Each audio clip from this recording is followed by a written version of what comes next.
Good afternoon, everyone. My name is Tang, and the work that I have in the Persepectives exhibition is entitled Hang Us Out to Dry.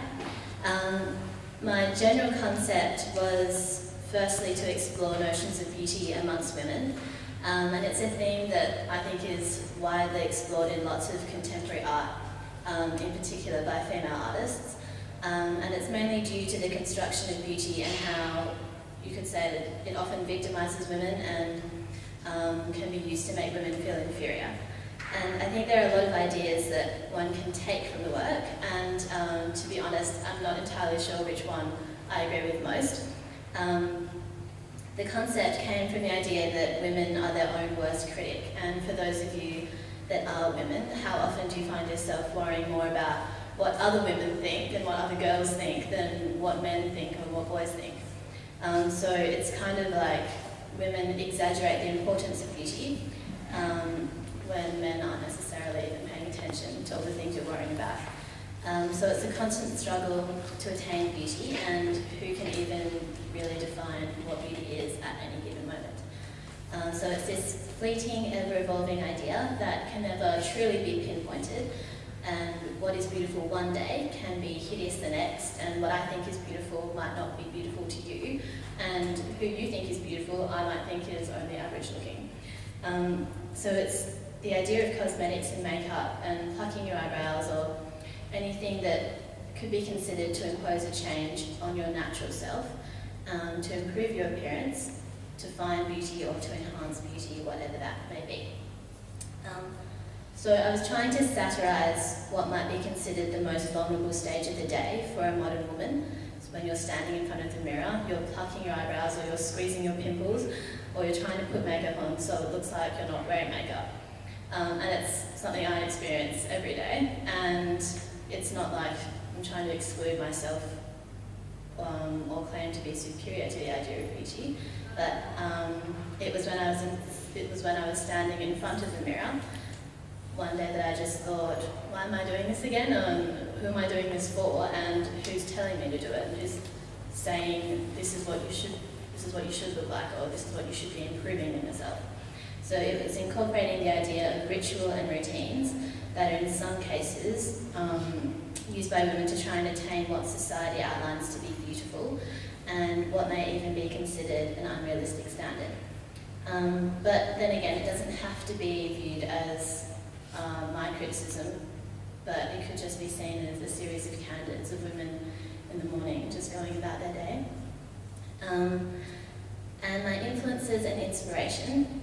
So before beginning the work, I read Ways of Seeing by John Berger and parts of Mary Wolfe's The Beauty Myth, and I also did a lot of research on the French artist Roland. Berger and Wolfe discuss the pressures that are placed on women to look beautiful, and The Beauty Myth in particular discusses how images of beauty are often used against women in order for society to maintain a patriarchal structure, which I found particularly interesting. Roland's works were particularly interesting as well because of her focus on surgical works, so in particular this series, The Reincarnation of Saint Roland, where she morphed herself into an amalgamation of traditional beauty icons featured in many traditional works, such as the Mona Lisa by Da Vinci and Botticelli's Birth of Venus. So it was a series of 9 facial reconstructions that she underwent, and she kind of picked out different elements of these paintings. So she was interrogating the idea of traditional beauty and explores its unattainability by using modern technology. And if anyone has ever seen a picture of Roland, she has 2 bumps on her forehead, which was her way of trying to replicate the Mona Lisa's eyebrow or her forehead. And many critics call them her demon horns. Her hair is half white, half black, so it's Cruella de Vil. And despite these surgical procedures that she underwent to try and attain traditional beauty, many probably wouldn't consider her conventionally beautiful today anyway. So I was applying Roland's concept in the stitching element of the work, so by attaching the painted pieces of canvas with sketched paper and sheer fabrics, So it was trying to create the fragmented notion of beauty and how you might think you've got it or you've almost achieved it, and then you look in the mirror and someone else tells you that that's not what you're supposed to look like anymore, and a magazine saying that you should have a different colour lip or a different colour eyeshadow. So the construction, the series of 9, as I just said, were painted pieces of canvas, oil on canvas, and then I stitched them together with pieces of white watercolour paper that I sketched on, and then I attached other pieces of white material. So back to the idea presented by Berger in Ways of Seeing, and his essay on the gaze, that also affected how I constructed my work and how I presented my subjects. So in traditional works, he discusses how the female gaze is vulnerable and submissive. So I was trying to capture my gaze, or the gaze in the images, as if they're looking through you. So the viewer is kind of acting as a mirror, and they're completely focused on what they're doing, as they're putting their lipstick on or putting on their foundation or doing their hair. And the clothesline attached the association of women with domesticity as well. And it also makes them seem more vulnerable, hanging by pegs rather than having them mounted on the wall.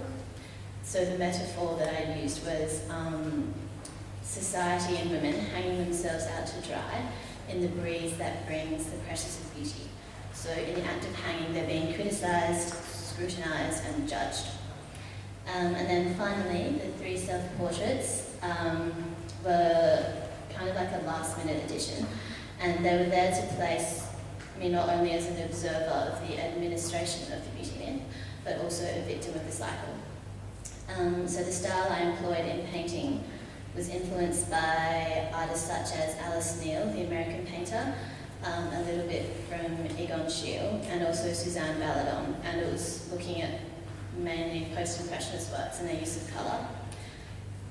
So I was mainly trying to incorporate hints of pure colour in the flesh tones throughout the work, to kind of make it seem a bit more dynamic and avoid photorealism.